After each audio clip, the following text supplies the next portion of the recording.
ناظرین، غزہ میں صہیونیوں کی خوفناک جارحیت کے سبب ہر طرف قیامت صغریٰ کا منظر ہے، مگر دن رات حقوق انسانی کا ڈھنڈورا پیٹنے والے، انسانیت کے خود ساختہ علمبردار، جن کو اپنے کتے بلیوں کے بھی حقوق کی فکر ہوتی ہے، ان کو یہ مظالم کیوں نظر نہیں آتے؟ اقوام متحدہ اور دوسرے انسانی حقوق کے ٹھیکیدار صرف زبانی تنقید اور مذمت پر ہی اکتفا کرتے ہیں۔ ناظرین، لہو سے فلسطینی سرزمین سرخ ہو گئی ہے۔ غزہ میں اسرائیلی بمباری سے فلسطینی بزرگ کے تمام پوتے پوتیاں شہید ہو گئے۔ بزرگ اپنے شہید پوتے پوتیوں کی لاشوں پر کھڑے ہو کر روتے ہوئے کہتا ہے کہ جب تمہاری نبی مہربان حضرت محمد مصطفیٰ صلی اللہ علیہ وآلہ وسلم سے ملاقات ہو تو کہنا، اے اللہ کے رسول صلی اللہ علیہ وآلہ وسلم، آپ کی امت نے غزہ والوں کو ناکام کیا۔ اے اللہ کے رسول صلی اللہ علیہ وآلہ وسلم، مسلمانوں نے ہمیں ناکام کیا۔ اے اللہ کے رسول صلی اللہ علیہ وآلہ وسلم، ہمارے ٹکڑے ہوتے رہے اور آپ کی امت تماشا دیکھتی رہی۔ یہ کوئی ایک واقعہ نہیں ہے ناظران۔ آج غزہ میں کم سن بچوں نے اپنے سینوں پر اپنے نام لکھ رکھے ہیں تاکہ شہید ہونے کے بعد معلوم ہو سکے کہ کون ہیں وہ۔ بچوں کی زیادہ تعداد میں شہادت کی وجہ سے انہیں اجتماعی قبور میں دفن کیا جاتا ہے۔ ذرا تصور کریں، ایک بچہ اپنے کم سن بھانجے کے لیے گیند لینے جاتا ہے، واپس آتا ہے تو اس کا بھانجا اسرائیلی گولہ باری سے زخمی پڑا ہے۔ ایک تباہ شدہ گھر کے ملبے پر کھڑا بچہ روتے ہوئے کہہ رہا ہے کہ میری خواہش ہے یہ سب خواب ہو۔ غزہ میں فلسطین کی وزارت صحت کی طرف سے کہا گیا تھا کہ بجلی کے بحران اور جنریٹروں کے ایندھن کے خاتمے کی وجہ سے غزہ کے شمال میں واقع بیت حانون ہسپتال کو بند کر دیا گیا ہے۔ غزہ کے ایک ہسپتال میں زیر علاج فلسطینی بچہ کہہ رہا ہے کہ میں نہیں چاہتا کہ ہسپتال بند ہو کیونکہ میں یہاں سے اپنا علاج کروانا چاہتا ہوں۔ بچے نے کہا کہ اس کی طرح اور بہت سے بچے ہسپتال سے علاج کروانے کے لیے اپنی باری کے منتظر ہیں اور ان کی زندگیاں خطرے میں ہیں۔ غرض یہ دل جگر کو پھاڑنے والی فریادیں ہیں، التجائیں ہیں۔ ایک کمسن بچی نے کیا وصیحت کی، ذرا یہ سنیے گا۔ وہ لکھتی ہے کہ میں حایا ہوں اور اپنا وصیحت نامہ لکھ رہی ہوں۔ میری دولت 80 شیکل ہے، اس میں سے 45 سیکل میری ماں کے لیے اور باقی 35 سیکل زینت، ہاشم، تیتا، میری خالہ ہبتا، خالہ مریم، ماموں عبود اور پھپھی سارا میں سے ہر ایک کو 5-5 شیکل دیے جائیں۔ میرے کھلونے اور دوسری اشیاء میری سہیلیوں زینت بہن، ریما اور منتا اور عمل کو دیں۔ میرے لباس اور کپڑے چچا زاد بہنوں کو دیں۔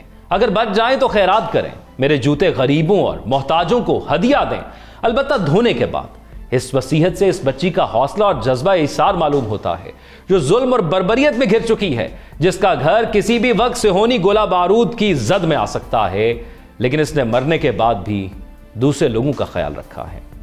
وہ ہائی اسکول کی طالبہ تھی۔ دانیہ کے گھر والوں نے صبر کے ساتھ اس کی تدفین کی، لیکن اس کی شہادت کی ویڈیو سوشل میڈیا پر وائرل ہو گئی۔ ایک 20 سالہ فلسطینی لڑکے رائس نے سوشل میڈیا پر دانیہ کی تصویر پر رلا دینے والا کمنٹ کیا۔ اس نے لکھا کہ اگر یہ آپ کی اپنی بیٹی یا بہن کا جنازہ ہوتا تو آپ کیا محسوس کرتے؟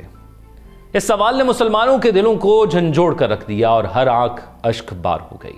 لیکن رائس نے بس کمنٹ پر ہی اکتفا نہ کیا، بلکہ اس قاتل اسرائیلی فوجی کو ڈھونڈ نکالا اور چاقو کے وار کر کے اسے زخمی کر دیا۔ اسرائیلی فوجیوں نے رائس کو موقع پر ہی گولیاں مار کر شہید کر دیا اور اس کے خون سے بھی ارض مقدس سرخ ہو گئی۔ تدفین کے بعد جب اس کے والد گھر میں تھے اور لوگ تعزیت کرنے آ رہے تھے، اتنے میں انہیں دانیہ کے والد بھی تعزیت کے لیے آتے دکھائی دیے۔ وہ اپنی جگہ سے اٹھے اور آگے بڑھ کر دانیہ کے والد کو اپنے گلے لگا لیا، ان کا ماتھا چوم لیا اور ان سے کہا کہ میں اللہ اور رسول کو گواہ بنا کر اپنے بیٹے کا نکاح آپ کی بیٹی دانیہ سے کرنا چاہتا ہوں۔ کیا آپ یہ رشتہ قبول کرتے ہیں؟ شہید لڑکی کے والد نے شہید لڑکے کے والد سے کہا، اللہ کے حکم اور رسول صلی اللہ علیہ وآلہ وسلم کی تعلیمات کی روشنی میں میں اپنی شہید بیٹی دانیہ کا نکاح آپ کے شہید بیٹے سے کرتا ہوں۔ اللہ جنت میں ان کا نکاح منعقد کرے اور ان دونوں پر برکت نازل فرمائے۔ ناظرین، حرم پاک بھی، اللہ بھی، قرآن بھی ایک، کچھ بڑی بات تھی ہوتے جو مسلمان بھی ایک۔ علامہ اقبال کا یہ شعر ہے، اور اس کی اب یہ حالیہ جو واقعات ہم دیکھ رہے ہیں مشرق وسطیٰ میں، اس شعر کی اب سمجھ میں آتی ہے۔ لیکن اس پسپائی کا اصل مقصد کیا تھا اور کیوں ہو رہا ہے؟ جب تک ناظرین مسلمان ایک نہیں ہوں گے، انہیں نہ تو دشمنوں کی چالیں سمجھ میں آئیں گی، نہ انہیں غزہ کے مظلوم بچوں اور عورتوں کی چیخو پکار سنائی دے گی۔ کیسے سنائی دیں گی؟ ہم تو اپنے گھروں میں خیریت اور مزے کے ساتھ اپنے بچوں میں موجود ہیں۔ ہم اتنے بے حس ہو چکے ہیں کہ ایک دوسرے کے ساتھ غزہ کے کچھ مظالم بیان کرنا ہی کافی سمجھ لیتے ہیں۔ اگر غزہ کی بچوں کی فریادیں سنیں تو جگر پھٹنے لگتا ہے۔ میں نے جب یہ واقعات سنے، دیکھے، آپ نے بھی دیکھے ہوں گے، آپ کے بھی سوشل میڈیا یوز کرتے ہوئے یا ٹی وی پر بہت سی فوٹیجز گزری ہوں گی، بہت سی فریادیں گزری ہوں گی، اور انہوں نے یقینی طور پر، میں یہ یقین سے کہہ سکتا ہوں کہ جس شخص نے دیکھا اس کا دین اسلام ہونا ضروری نہیں، اس کو جھنجھوڑ کر رکھ دیا ہر اس پکار نے، ہر اس التجا نے، ہر اس تصویر نے اور ہر اس ویڈیو نے جو ہم نے غزہ کی دیکھی۔ اور یہ جو واقعہ آپ نے دیکھا کہ کس طرح 2 شہداء کا نکاح پڑھا دیا گیا، ہم بچپن سے سنتے آئے تھے کہ رشتے آسمانوں پر ہوتے ہیں۔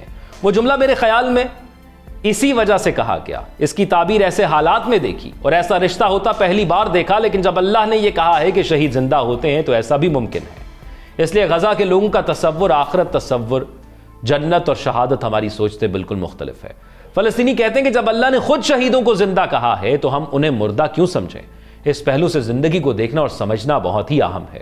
سوچ کا یہی انداز تو آخرت کا صحیح تصور ہے۔ اگر ہم غزہ کے موجودہ حالات اور واقعات کو آخرت کی نظر سے دیکھیں تو قرآنی اور روحانی تعلق سے سمجھنے کی کوشش کریں تو ہم فلسطینی بھائیوں کو سمجھنے میں ناانصافی نہیں کریں گے، کیونکہ یہ تو ان کا جذبہ ایمانی ہے۔ لیکن باقی دنیا کے مسلمانوں کو کیا ہو گیا ہے؟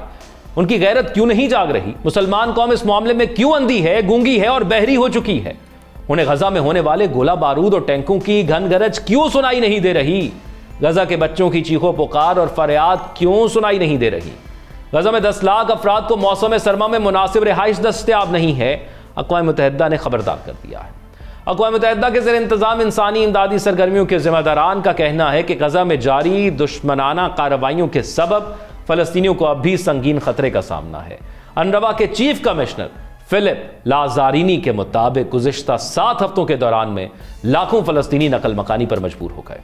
اقوام متحدہ کے زیر انتظام انسانی امدادی سرگرمیوں کے ذمہ داران کا کہنا ہے کہ غزہ میں جاری دشمنانہ کارروائیوں کے سبب فلسطینیوں کو اب بھی سنگین خطرے کا سامنا ہے، بالخصوص عام شہری جو غزہ کے شمال میں اسرائیلی محاصرے سے نجات حاصل کرنے کی کوششوں میں ہیں۔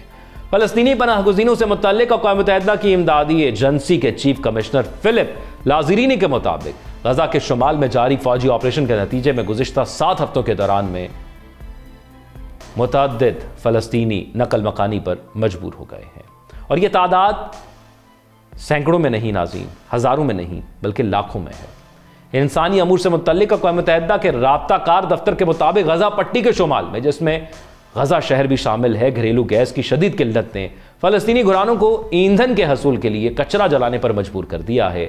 اس کے سبب سانس کے نظام کے مختلف امراض سے متاثر ہونے کا خطرہ بڑھ گیا ہے۔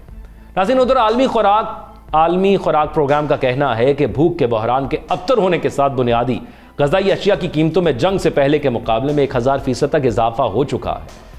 یعنی جو چیز پہلے 1 روپے کی ملتی تھی اب 1000 روپے کی ملتی ہے۔ تو آپ اندازہ لگائیں کہ ہر چیز کی قیمت میں کس قدر اضافہ ہو گیا۔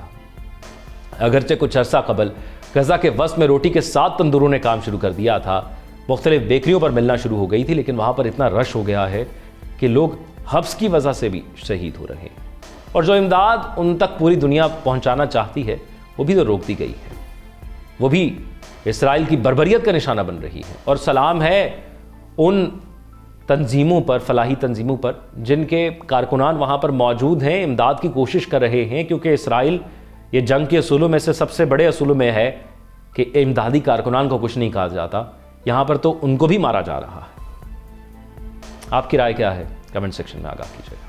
اپنا خیال رکھیے گا۔ اللہ حافظ۔